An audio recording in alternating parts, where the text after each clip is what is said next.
Alejandro Sokol, El Cazador. Autor Isaac Castro.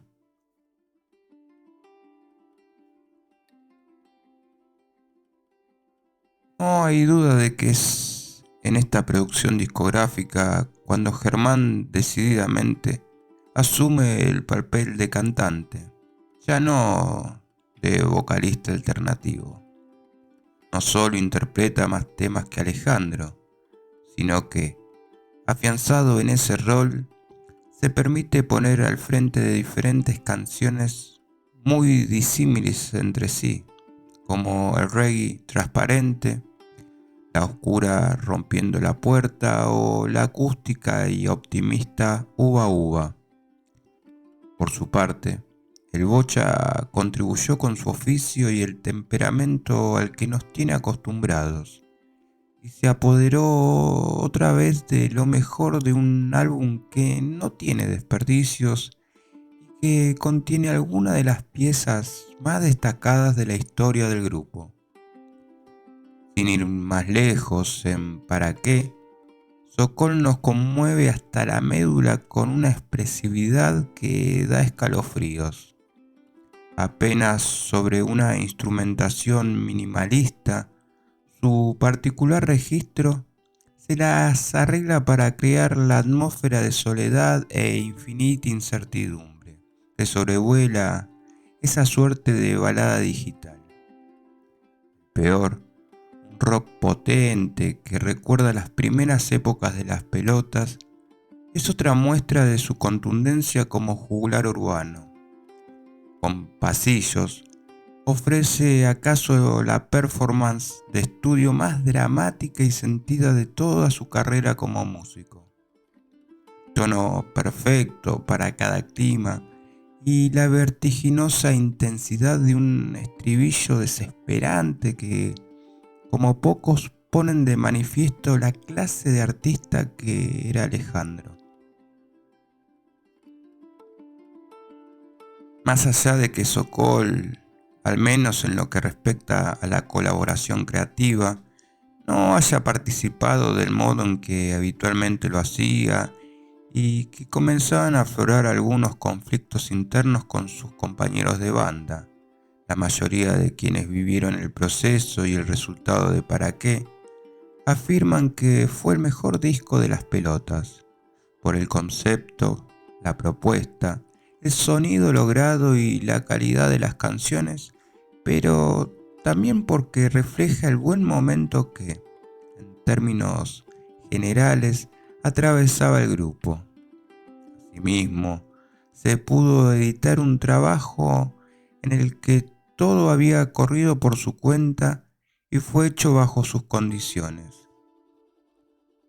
Rodrigo Espina, quien dirigió el documental Luca y fue el responsable de la mayoría de los videos de las pelotas, como así también del registro fílmico de sus actuaciones en vivo, por más de una década, residió en Tras la Sierra junto a ellos y con su cámara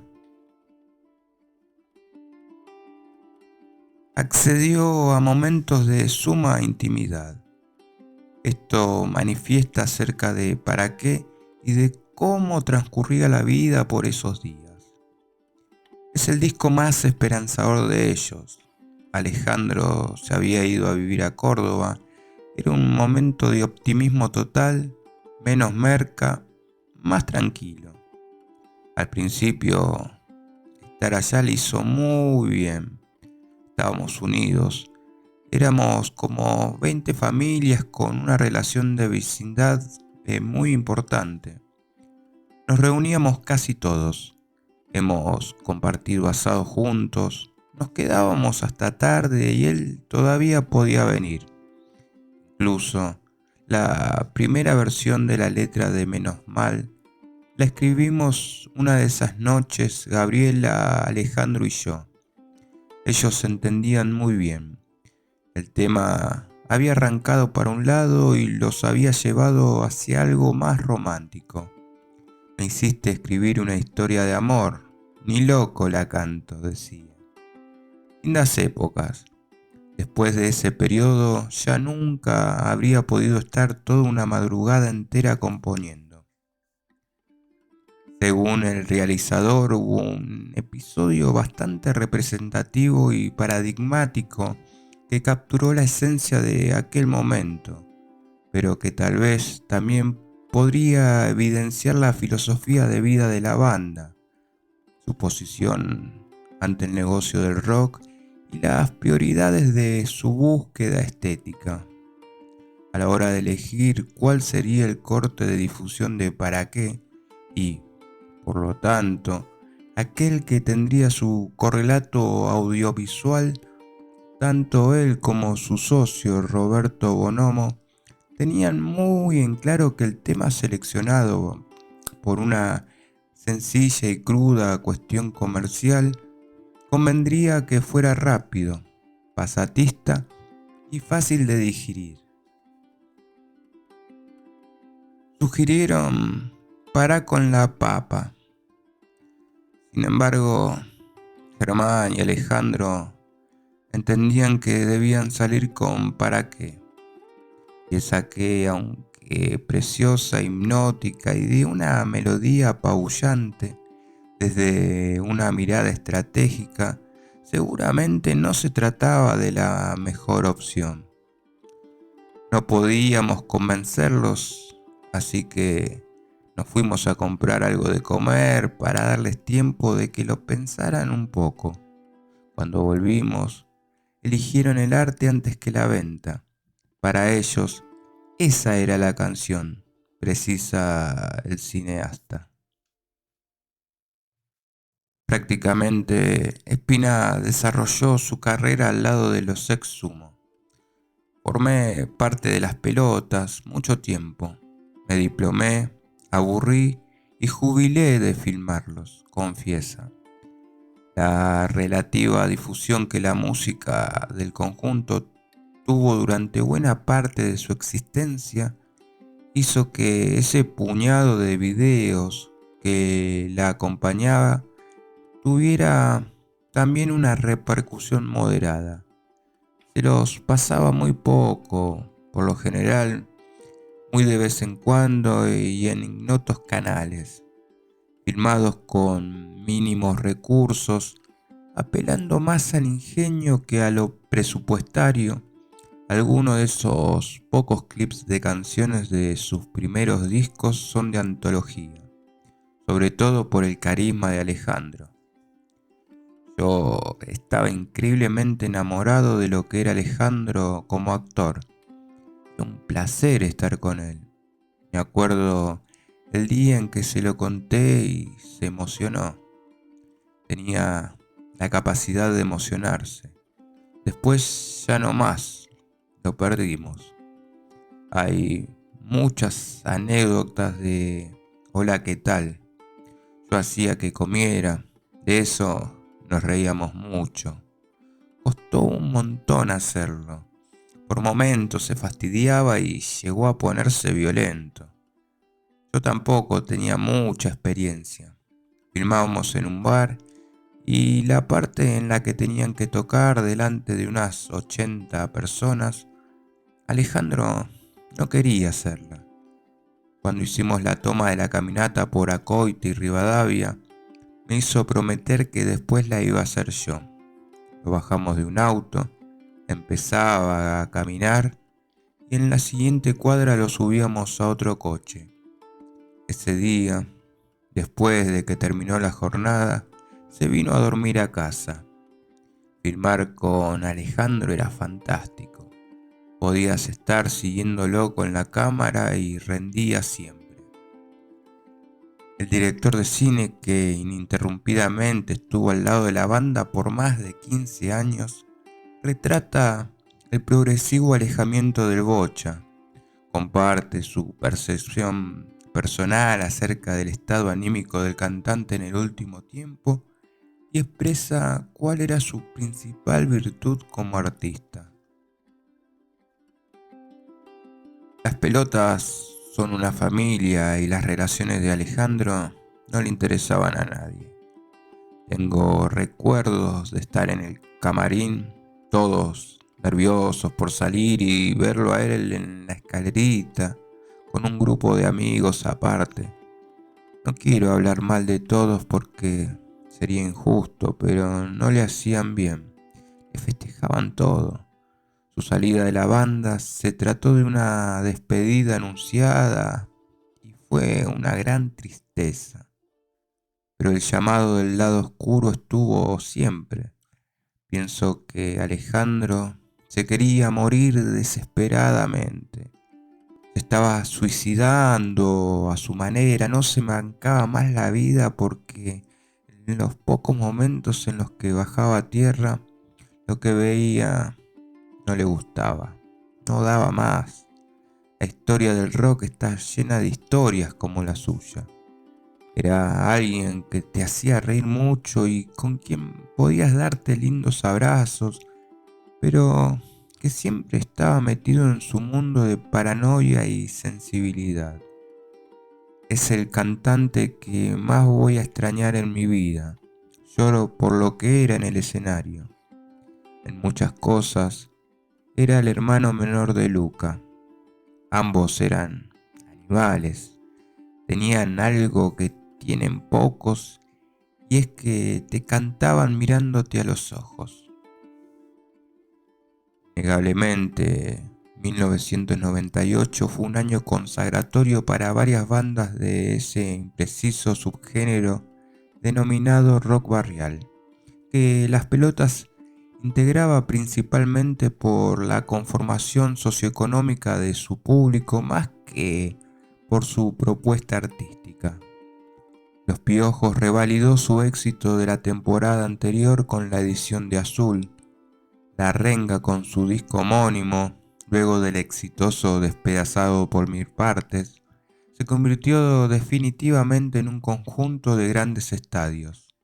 Bersuit Vergarabat de la mano del libertinaje y su rock latino contestatario, con censura del Confer mediante, dio inicio a su vertiginoso ascenso, y Los Caballeros de la Quema presentó La Paciencia de la Araña, que incluiría el mayor hit radial y televisivo del verano siguiente, Avanti Morocha.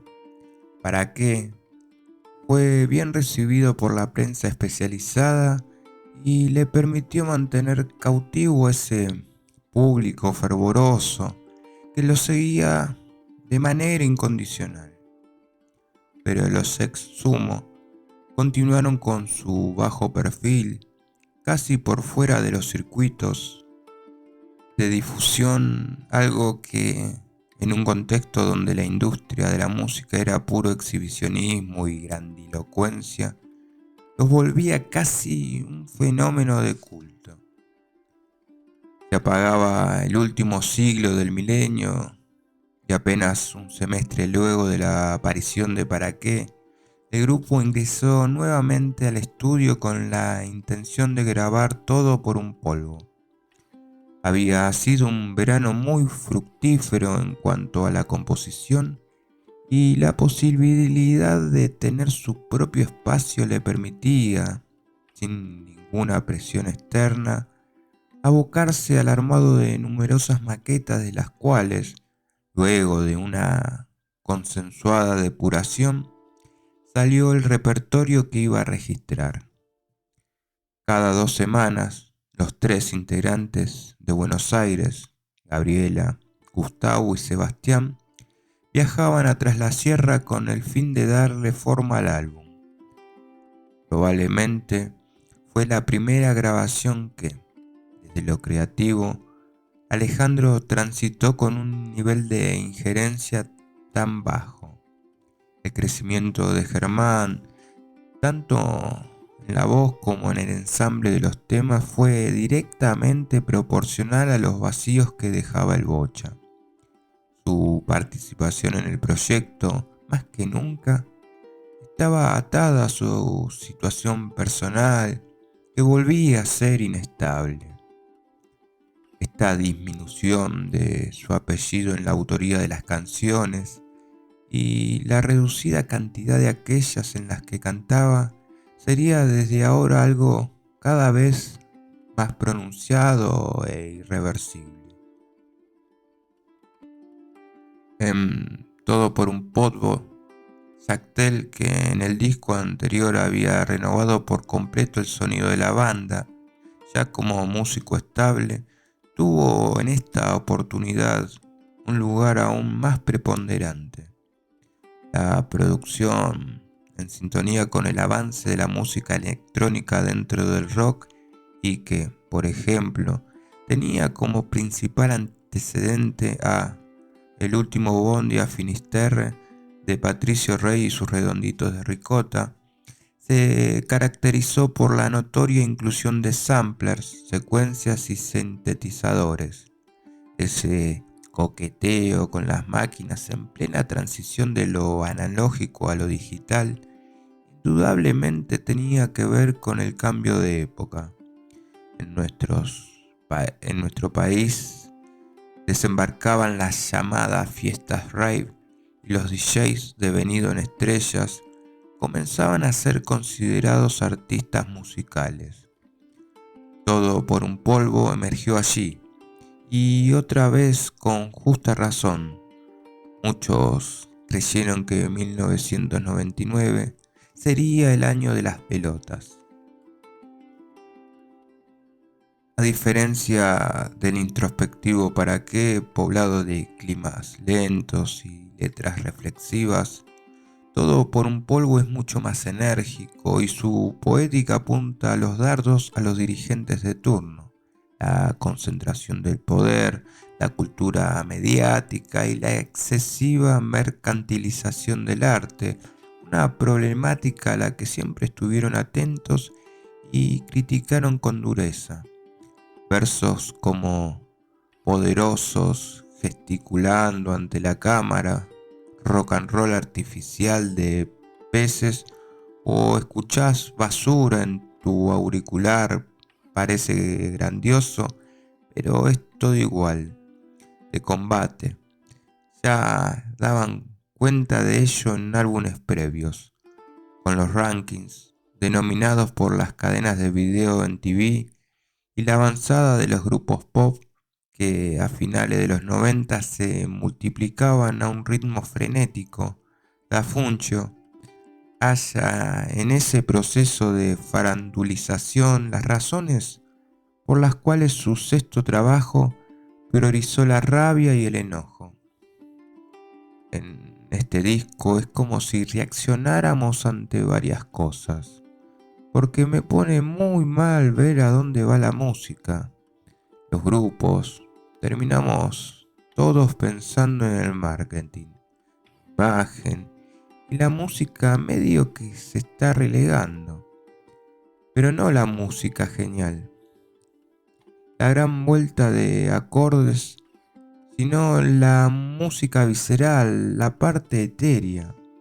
Eso se está dejando de lado. El consumo lleva a hacer canciones de amor para vender y se piensa más en sacar temas pegadizos que en componer algo interesante. Eso hace que uno reaccione y por eso creo que lo hicimos.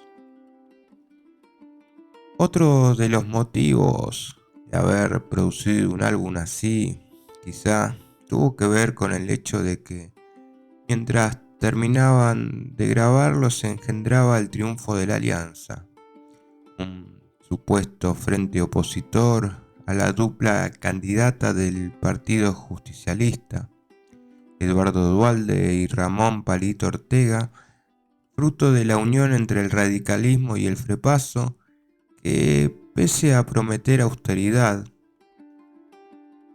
y eficacia, continuaría las medidas del gobierno antecesor, provocando a mitad de su mandato 2 años después un colapso social y económico sin precedentes. Aunque no tuvo el éxito esperado, Todo por un polvo se trató de un disco increíble.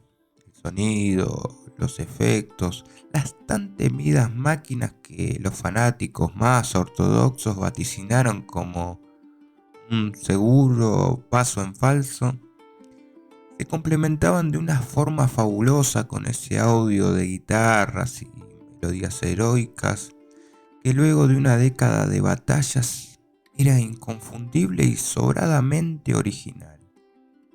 Las sesiones eléctricas ardían y los breves y necesarios respiros se creaban mediante temas oníricos, logrando un concepto armónico que los actualizaba sin por eso perder su esencia. Pese a que ya no se encontraba bien y ante el pronunciado crecimiento de Germán en el liderazgo escénico de la banda, el rendimiento de Alejandro es impecable. En Veo y Ver destaca su furor maldito y hasta se permite entregarnos un fragmento con voz de cantante lírico. Volvé a empezar, volvé a seguir, estás andando siempre por aquí, con boca de pez que se gana un lugar entre sus interpretaciones más memorables, indaga en sus propios fantasmas internos y la hipocresía ajena. Se ríen, te criticarán porque reís con ganas. En Solito Vas aporta su ritmo característico para construir un rey panfletario repleto de escepticismo ante una democracia agonizante. No existe un mago que te haga feliz, no existe un hombre para servir. En Espirales, como si fuera hecho a su medida, completamente sobre baterías electrónicas, demuestra su sobrado oficio para plantarse frente a cualquier posición. Este videogame te transforma en ese alguien que más bien quiere volar, con el desquiciado y un bajo, una percusión galopante, relata un paisaje de locura, una remera que vuela, un cuerpo que no la soporta.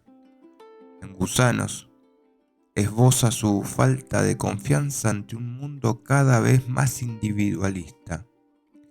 No esperes nada porque nadie te lo va a dar. Y con la mirada del amo, Sokol suma otro himno inoxidable a su cosecha. Dramatismo, el tono y la poesía de esta gema hielan la sangre desde el primer segundo.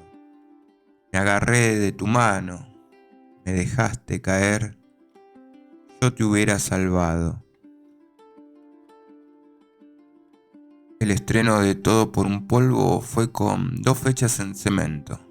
La primera de ellas, un viernes a finales de noviembre, había sido muy esperada por la ansiedad que causaba saber cómo sonarían en vivo los nuevos temas. Para muchos aún estaba fresco el recuerdo del concierto que Los Redondos había dado en Racing el año anterior, cuando las máquinas y samplers le jugaron una mala pasada al Indio y Sky. Pero bastaron unos acordes para constatar que la tecnología le sentaba bien. Era sorprendente el nivel de similitud con el disco de estudio. Alejandro, exultante como siempre, arengó en cada una de las canciones. La lista, que incluyó clásicos de todas las épocas, se oía amalgamada, compacta y, sobre todo, potente. Pese a que para desacreditar a las pelotas, ciertos sectores enarbolaban como argumento su presunta falta de carácter y permanente ciclotimia. La verdad era que en ese momento muy probablemente haya sido, cuanto menos, uno de los mejores grupos de la historia del rock nacional. Durante esa temporada y con este álbum bajo el brazo, los Ex Sumo tuvieron uno de sus picos más altos. Puertas adentro, quizá las cosas ya empezaban a resquebrajarse, pero su repertorio, el show que brindaban, la pasión incontrolable de sus seguidores y la figura del Boya, cuyo histrionismo y genialidad traspasaba los límites del escenario para contagiarle a las personas una energía poderosa, formaban una experiencia que difícilmente pueda ser comprendida por quienes no estuvieron en algunos de los recitales de aquella época. En esos pogos infernales que se desataban en casi todo momento, las personas, presas de su devoción y con los ojos inyectados, tal vez recibían sus únicas caricias en medio de esa realidad adversa que las expulsaba del sistema sin ofrecerles perspectivas de nada. La primera parte del 2000 encontró a las pelotas afectado a lo que sería su vuelta al estadio Obras Sanitarias para la presentación oficial de Todo por un Polvo. Hacía bastante que no tocaba allí, pero el grupo entendió que era el marco más adecuado para mostrar sus nuevas canciones. Calles crecía la protesta social y el oficialismo mostraba sus fisuras más gruesas, una situación que se agudizaría con la renuncia del por entonces vicepresidente Carlos Chacho Álvarez, apenas unos meses más tarde. El show fue un sábado 10 de junio, tormentoso. Cerca de las 21 horas, Alejandro salió a escena con el look marcial de Espirales. Durante toda la tarde había llovido, por lo que el agradable clima del interior se convertía en una suerte de refugio. Si bien podía considerarse que las instalaciones estaban llenas, el fondo del campo tenía algunos claros, así que el Bocha arengó a los que estaban en las populares a poco más de 2 metros de altura a que se arrojaran al suelo para sumarse al pogo bestial. Este tipo de actos tan irresponsables como peligrosos, sumado al uso de bengalas y otros fuegos de artificio, eran prácticas habituales del público sobre los cuales los artistas rara vez adoptaban una posición restrictiva. No fue sino hasta la tragedia de Cromañón que dichas situaciones naturalizadas hasta límites insospechados comenzaron a cuestionarse y ser vetadas, incluso por los mismos asistentes de los recitales.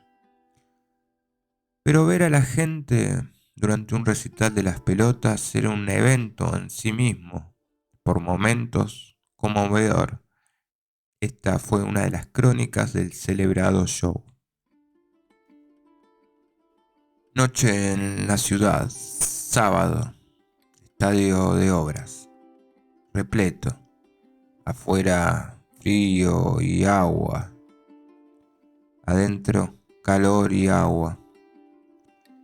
También una platea de pie y compacta hasta la sofocación, una inundación de humos de diversa procedencia, bengalas encendidas entre la gente, una coreografía masiva basada en saltos y manos arriba, revoleos de buzos cual Soledad y su poncho, y un grito de vamos las peló. La banda de Da Funcho y Sokol estaba relanzando su último CD líricamente titulado Todo por un polvo. Mar de adolescentes está de fiesta. Una fiesta que tiene que ver con estar juntos, bailotear, gritar, cantar de a ratos, caminar hacia cualquier lado o bien quedarse sentado en un rincón hasta la hora de volver al barrio. El uniforme oficial consta de zapatillas, jean, quedarse en cueros o bien una remera o camiseta optativa. Las hay de San Lorenzo, Ferro, La Selección, Los Redondos, Sumo, Divididos, Cienfuegos, Luca, El Che y hasta Las Pelotas, que a todo esto inician su recital con una puntualidad digna del Teatro Colón. A pesar de la casi docena de músicos que pueblan el escenario, el resultado sonoro se limita en esencia a la voz de Alejandro Sokol, el bajo de Gabriela Martínez y la sólida batería de Gustavo Llobe. Con eso finalmente alcanza, porque las canciones de las pelotas son una inmutable combinación de una música primaria y una interpretación enérgica. Por su parte, la revista La García publicó: Horas estaba hasta las manos, lleno de trapos y de gente que quería pasarla bien. Y vaya si la pasaron bien, a pesar de un calor sofocante dentro que contrastaba afuera con una noche fresca y agradable para un día tan cercano al invierno. Las pelotas hicieron un show larguísimo con más de 30 temas en donde no solo presentaron el explosivo Todo por un polvo, sino que repasaron toda su discografía.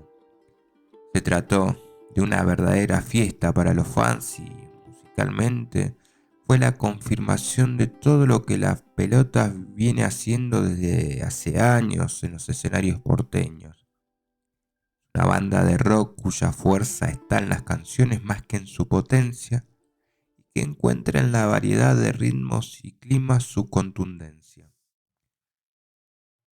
Los meses finales del último siglo tropezaron con un Sokol cada vez más desconcentrado.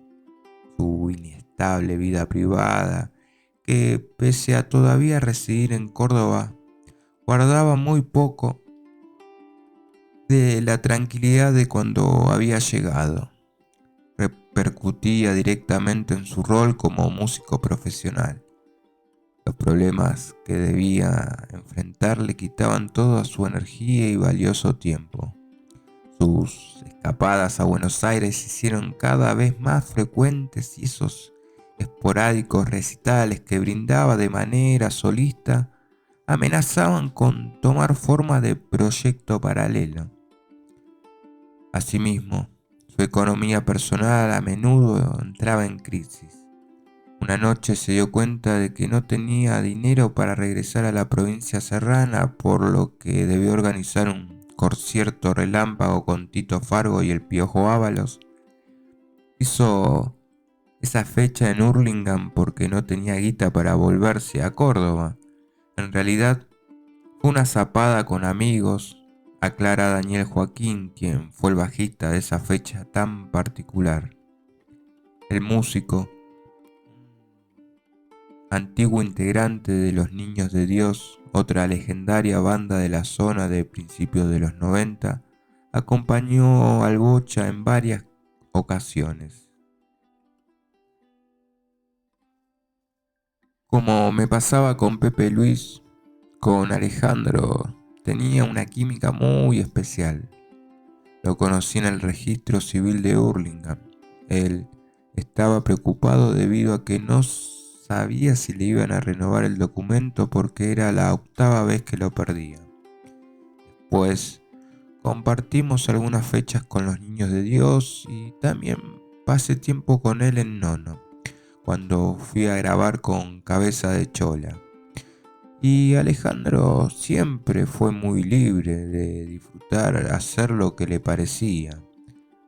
Una vuelta nos convocó para tocar en El Dorado y nosotros pensamos que en algún momento íbamos a hacer por lo menos un ensayo de lo que tocaríamos.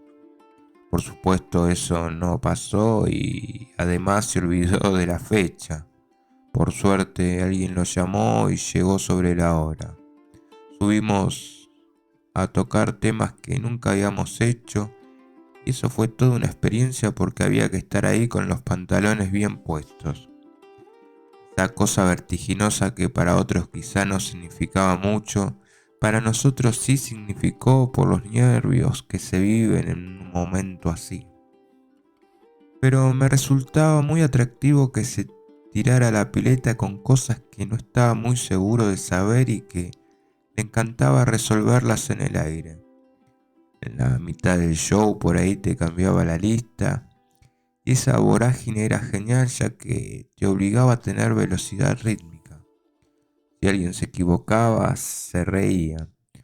No le importaban los errores. Era un cantante que, pese a ser autodidacta, tenía una voz muy especial. Transmitía una energía que no podías creer. En un rato antes de tocarlo, lo he visto en situaciones en las que parecía que era imposible que pudiera cantar, pero en el escenario se transformaba.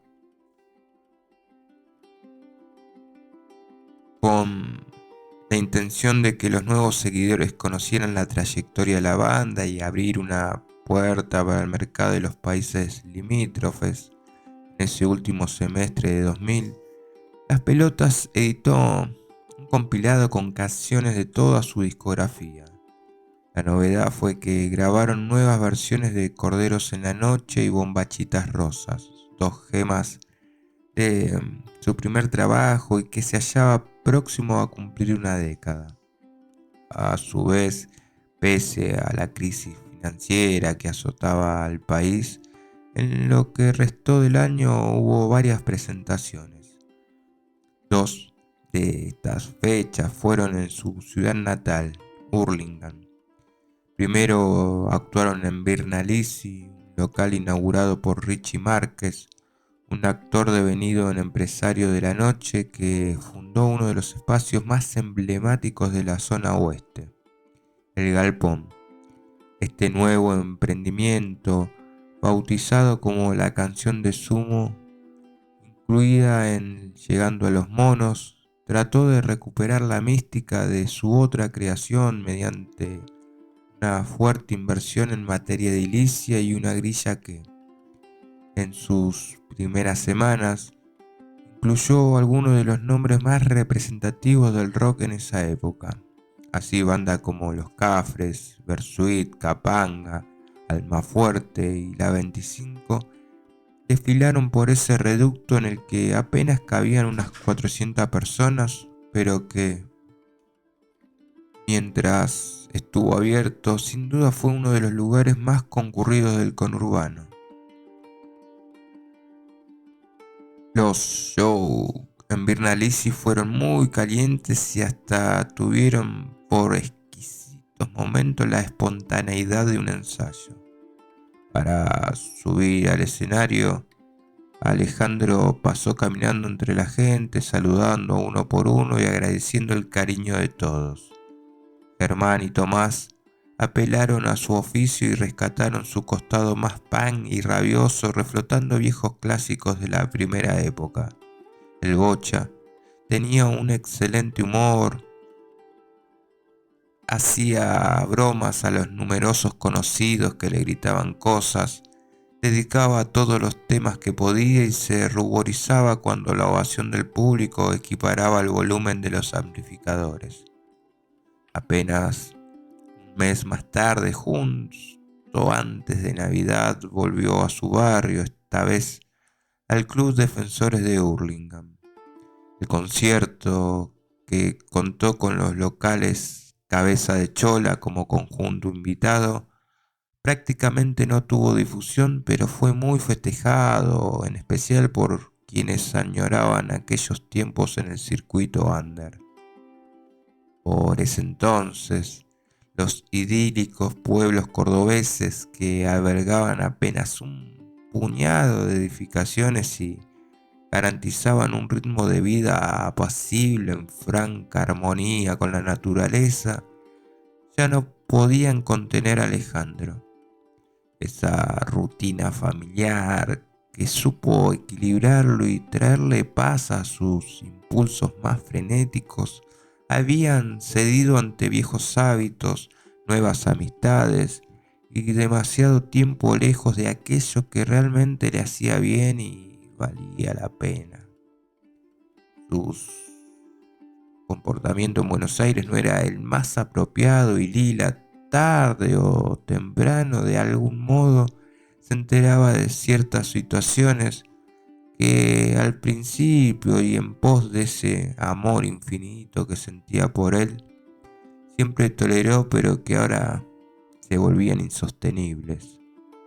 Lentamente todo cambió, sus hijos estaban más grandes, el clima ya era otro y para preservar algo de aquello que los Sokol supieron ganar en Tras la Sierra, Riquelme tuvo que tomar una determinación. Fue así que, una noche de invierno de 2001, le pidió al Bocha que abandonara la casa que compartían. El músico juntó sus cosas y se fue. Todavía seguimos disfrutando de la música, de tocar, de compartir ese momento con gente querida, de estar en el mismo canal y la misma frecuencia que el público. Mientras podamos mantener eso, va a ser mejor para la música y para nosotros. Capítulo 5. Y me alejo más de mí. En 2002, Las Pelotas volvió a ser una de las bandas convocadas para encabezar la programación de la segunda edición del Cosquín Rock, el multitudinario festival de la ciudad serrana, en el que el grupo sentaría las bases para el vertiginoso crecimiento que experimentaría durante el siguiente lustro.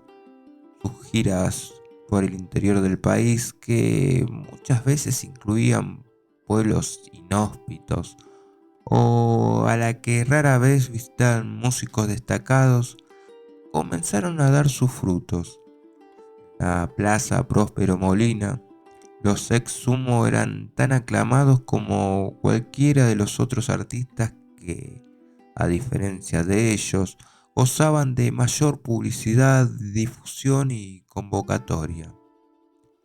A mitad de año y a modo de adelanto de una nueva producción discográfica, Las Pelotas lanzó un maxi simple con 3 temas: Desaparecido, La Creciente y Si Sentís.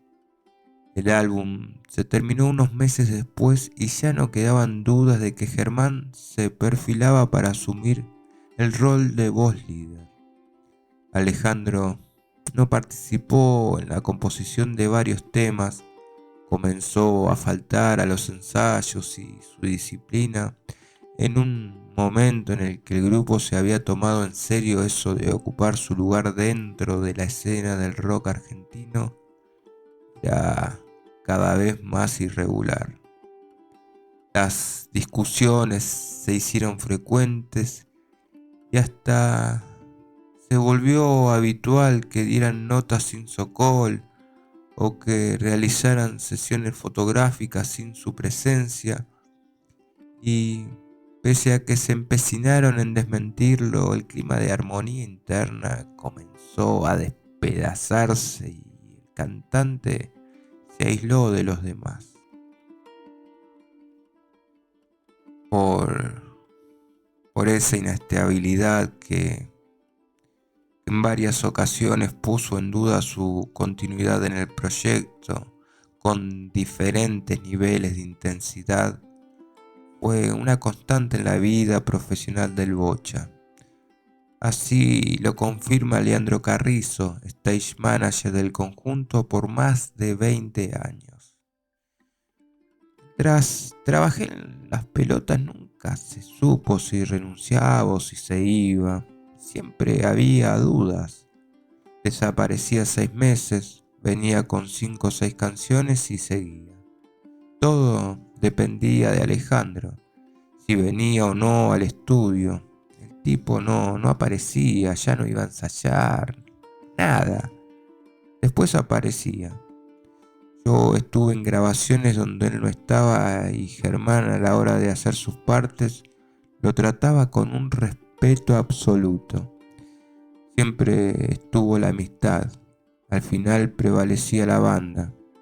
Alejandro, si estaba bien, era divino. Creo que se equivocó mucho al irse de la banda, pero ya estaba muy loco y enfermo.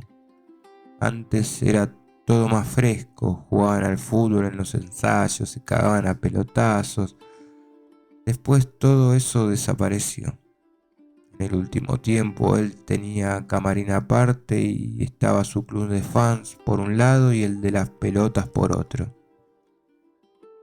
El responsable escénico que supo liderar Oiga Diga, aquel proyecto que devino en la Hurlingham Reggae Band a principios de los 80, ofrece su valoración artística del grupo.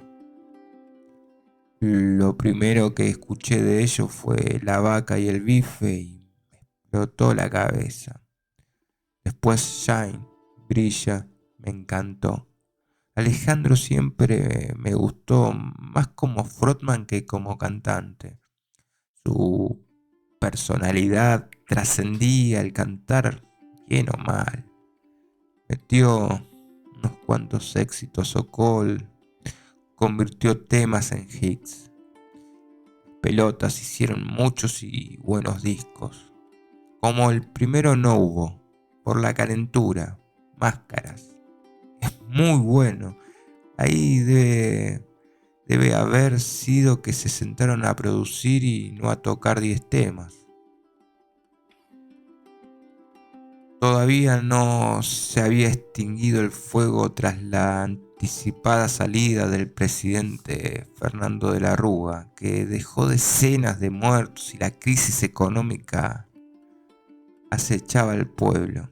Ese año, Alejandro oficializó su romance con Sonia Testi, una joven fanática de las pelotas que conoció a través de su hermano, con la que primero cultivó una franca amistad y de la que luego terminó enamorándose.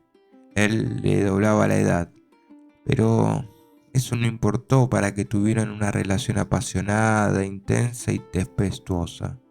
Fue con esa pareja que decidió instalarse en Chivilcoy, la tierra de esos chicos que, tiempos atrás y sin conocerlos, dejó acampar en su casa, quizás en busca de lo mismo que alguna vez le ofreció tras la sierra.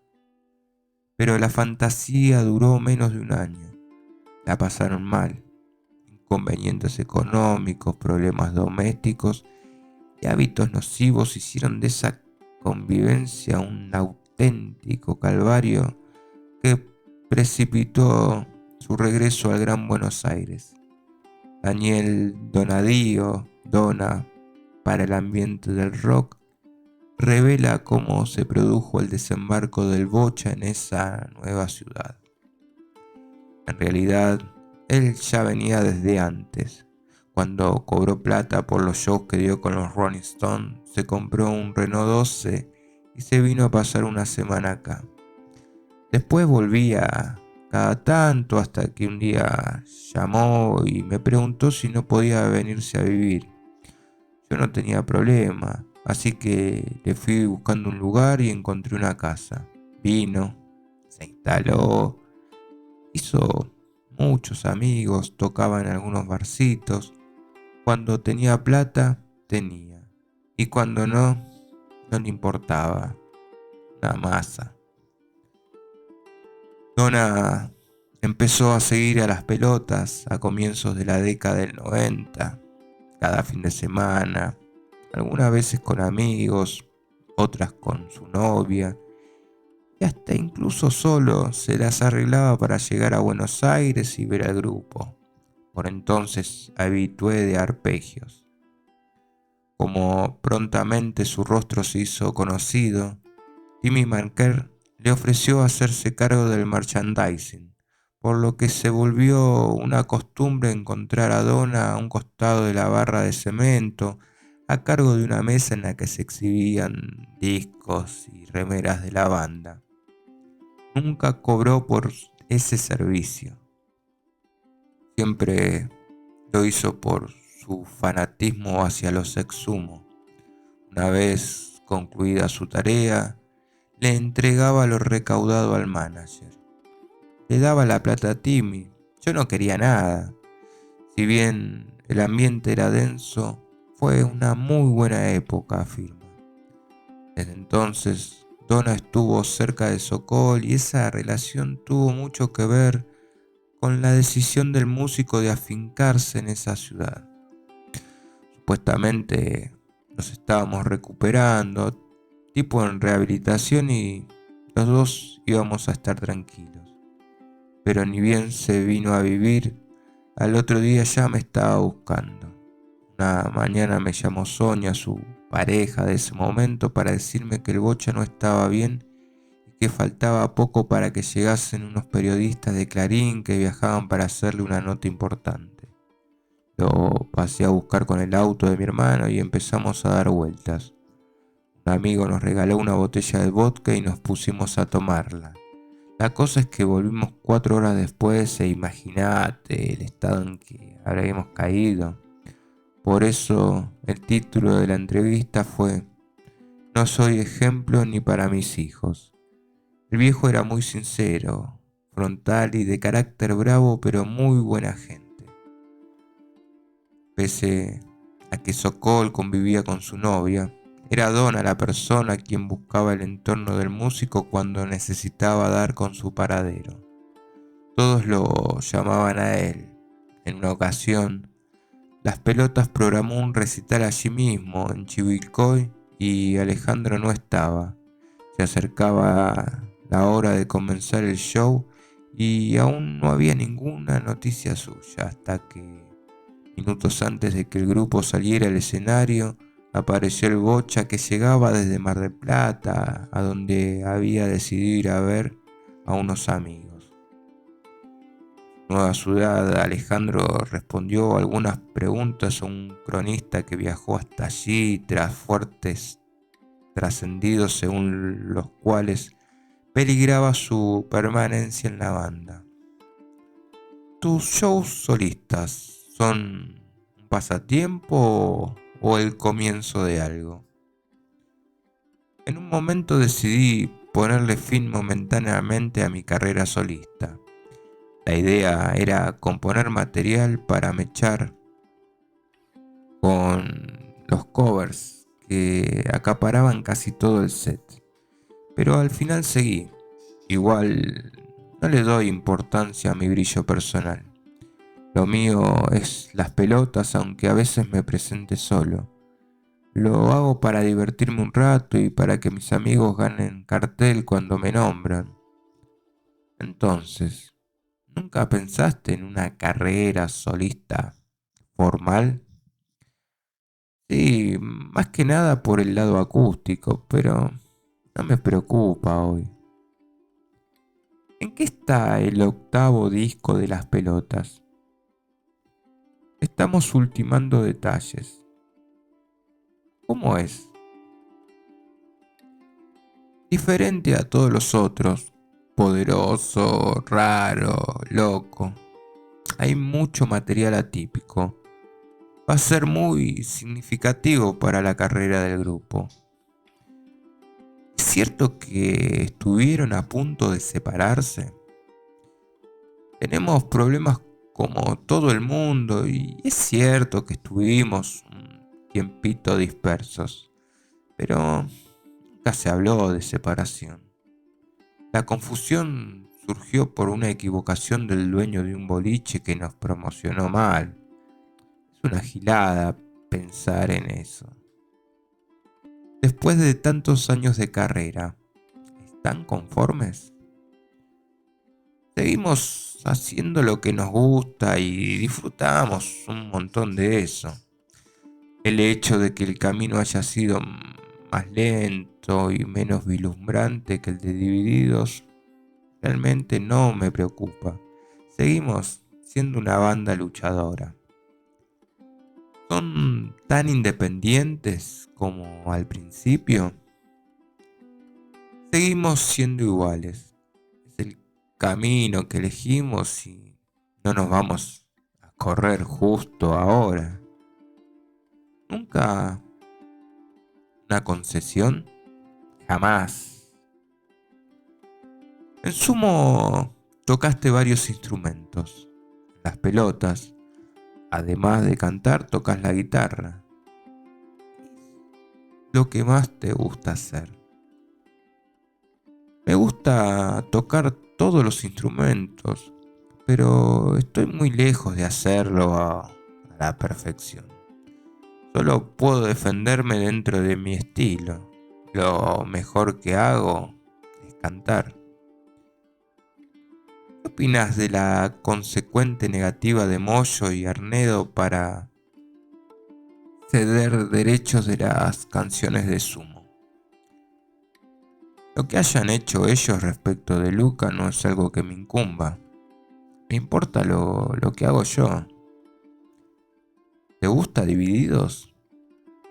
Me gusta, son buenos, pero me gustan algunas cosas, no todo. ¿Qué otras bandas te gustan? Los Redondos y Bersuit.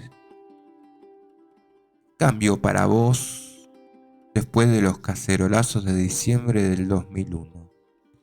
Estoy del lado de la masa, siempre dijimos cosas que nos pasan a todos, tenemos una trayectoria que pesa en ese sentido.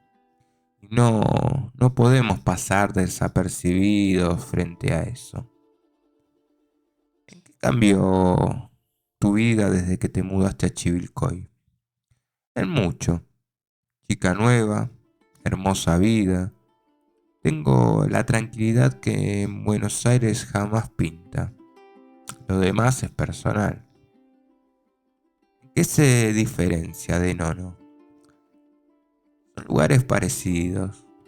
La mayoría de la gente labura full todo el día. Yo, como músico, tengo que estar agradecido. ¿Te conocen ahí? Y alguien me conoce. El laconismo de Sokol, sin duda, esconde cierto fastidio e incomodidad. Se sabía que dar entrevistas no era algo que le gustara demasiado. De hecho, solía admitirlo abiertamente. Llegó a hacerlo incluso en televisión, delante de las cámaras y ante el desconcierto de los periodistas. Es muy difícil hallar notas de la primera época de las pelotas con declaraciones textuales suyas.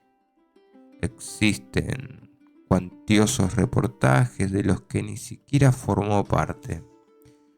Se había vuelto una práctica común su fuga en medio de un encuentro con algún cronista. Y si al principio siempre le preguntaban por Sumo, luego lo interrogaban sobre su supuesta partida del grupo que había formado con Da Funcho. En su última etapa, al frente de El Vuelto Sociedad Anónima, no le quedaba otra opción que atender a los medios porque necesitaba de la difusión del proyecto, pero así todo, no dejó de comportarse como lo hacía cada vez que lo invitaban de una revista o una radio o un canal. Respondía con honestidad. Era espontáneo y solo se incomodaba o le cambiaba el humor cuando el diálogo se desplazaba por otros carriles que no fueran los de la música. No es que intentaba sembrar el misterio o hacer un culto de su vida privada, es que entendía que no había nada interesante que contar por fuera de su labor artística y estaba realmente seguro de que llevaba una rutina como la de cualquier otra persona. A su vez tenía muy en claro que muchos ponderaban su personalidad o rasgos suyos por encima de los que podía brindar como intérprete, como así también existían ciertos sectores de la prensa que estaban más pendientes de su conducta que de lo que hacía arriba de los escenarios. El periodista de rock Rulo Gómez, a cargo del programa Banda Soporte, entrevistó al Bocha en distintas oportunidades. Este es su recuerdo.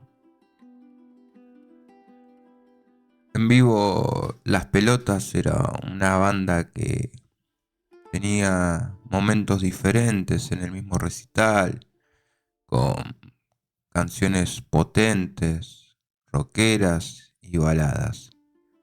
Había dos shows, uno con Germán al frente y otro con Alejandro. Lo más curioso del Bocha era su magnetismo casi mágico, esa performance medio barrial y sobre todo la cercanía que te daba cantando como le diera la gana, que te llegaba de una manera que la banda sonando perfecta no lo hacía. Te conmovía esa manera de cantar que tenía una cosa emocional muy fuerte. Lo técnico pasaba a un segundo plano, porque estaba repleto de desprolijidades, ya que al bailar y moverse, la parte vocal era desprolija, pero nadie lo percibía ni le discutiría eso. A otros artistas, por ahí sí. Él se podía olvidar la letra, cambiarla, cantar en un tono que no era y estaba todo bien. En un reportaje destaqué el hecho de que había tocado el bajo y la batería y él me respondió: ¿quién te dijo que lo hago bien? Músico es otra cosa, yo voy para adelante. Creo que le costaba considerarse músico. Para mí era un ícono del rock argentino, pero no se hacía cargo de eso ni de tener una banda al hombro. Era multifacético, cantaba en un inglés medio extraño y siempre se plantó en la vereda del frente del virtuosismo. Su historia no pasaba para ahí. Esto expresa el conductor televisivo en relación a su alejamiento de las pelotas. El acceso real a la banda fue cuando nos invitaron a la grabación del video Siento, luego existo. Ya circulaban los rumores de su alejamiento de la banda y en la misma nota hubo un momento de tensión. La banda iba para un lado y el Bocha para otro, el grupo mirando la escena y él en un árbol. Su participación era muy menor, pero en la nota tuvo un lugar preponderante y como ya habíamos tenido algunos encuentros, teníamos cierta onda con él. Se esperaba su salida. Poco creí que era para cuidarlo. También lo vi en situaciones donde la vida lo estaba llevando por sitios más oscuros.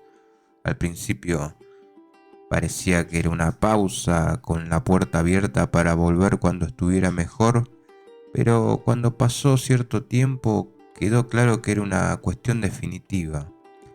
Maduró esa idea y salió con el vuelto Sociedad Anónima, con todo, haciendo lo que le gustaba hacer, que era tocar canciones. Lo entrevistamos unos meses antes de que ocurra su fallecimiento. Lo habíamos visto bien, recuperado, enfocado en su proyecto nuevo, y después lo vimos 2 semanas previas a su viaje a Córdoba, en Santana Bar de Ramos Mejía, sin cámara, tipo 5 de la mañana. El tipo entró al final de la noche, incendiado, fue al escenario y se puso a bailar. Después nos saludó, pero no sé si nos habrá reconocido. Charlamos un rato y estaba muy divertido, como en un éxtasis. Pero conociendo el personaje, sabíamos que estaba la otra cara, que cuando bajara de eso no iba a estar bueno. Él era eso, un chabón de barrio que trataba de pasarla bien en el contexto que podía. Todo lo vivía a flor de piel. Lo que no le salía era esconder ese tipo de cosas. Gómez también se refiere al culto a la autodestrucción en la música y del que muchos artistas fueron víctimas. Por suerte, eso de celebrar ciertas conductas creo que está cambiando bastante. Si te fijas en la nueva escena, la cultura del reviente ya es vieja. No está bueno. Eso, acompañado de la movida feminista y todo lo que estamos viviendo, le hace muy bien al arte y a la música, porque de estos casos yo vi un montón y hay muchos que están sostenidos por un hilo. Existe un momento en el que se empieza a hacer daño al entorno y ser poco auténtico, que es lo que tiene que ser el rock. Un poco de reviente es divertido, es parte. El deterioro, no. Lo que importa es su música, sus canciones.